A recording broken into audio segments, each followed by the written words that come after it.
Danger rarely looks dangerous. That is the whole point of it.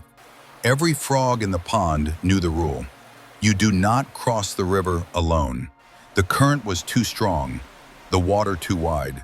Too many frogs had tried and been carried away by something they underestimated.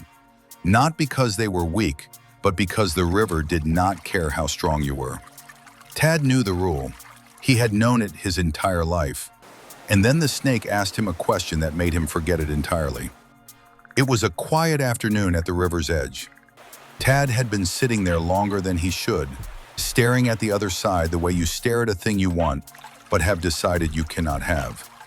The far bank was green, lush in a way this side of the river was not. Other frogs lived there, frogs who had somehow made the crossing, and from this bank their lives looked impossibly full. He was still staring when the snake appeared beside him. Not suddenly, that is important. Not in the way that danger usually arrives in stories. Fast, alarming, impossible to miss. Slowly, quietly, like a conversation that had already been happening. "Beautiful, isn't it?" the snake said.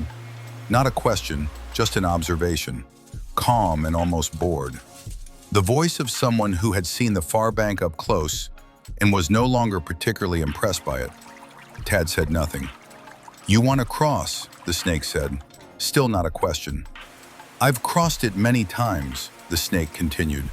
"I know the safe line through the current, the exact path. I could take you." Tad looked at him. Every instinct, built carefully over years of pond wisdom, sent up a single, clear signal. No. But then the snake said one more thing.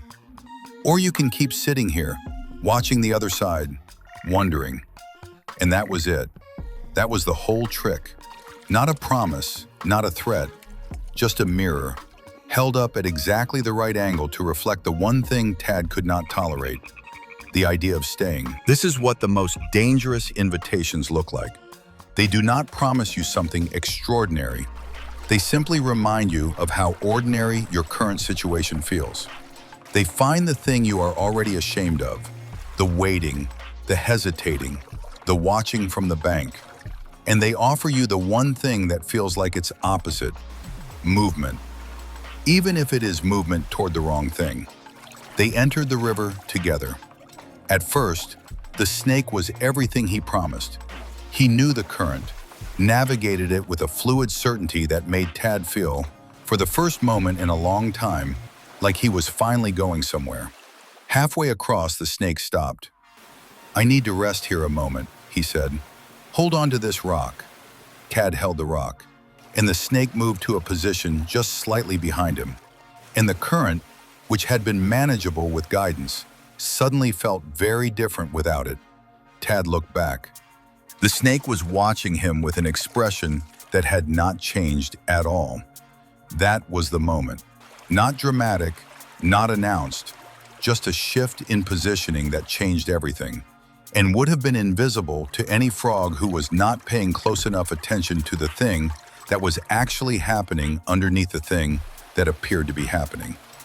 Tad did not panic. This is the part of his character that saved him. Instead of fighting the current, which is what panic would have demanded, he went very still inside himself, found the line of least resistance, and moved. Not toward the far bank, back toward where he had come from. Slow, deliberate, against everything the moment was pushing him to do.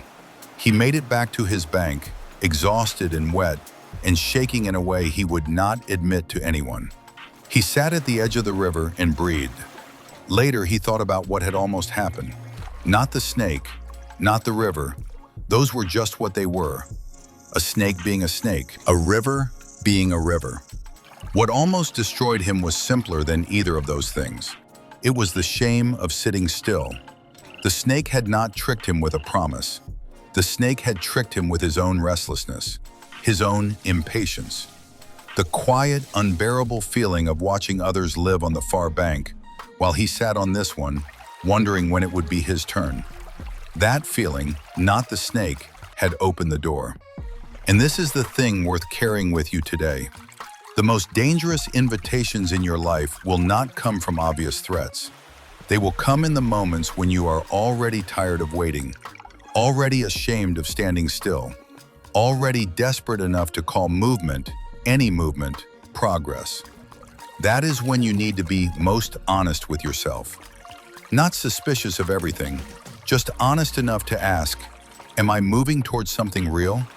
Or am I just running from the feeling of sitting still?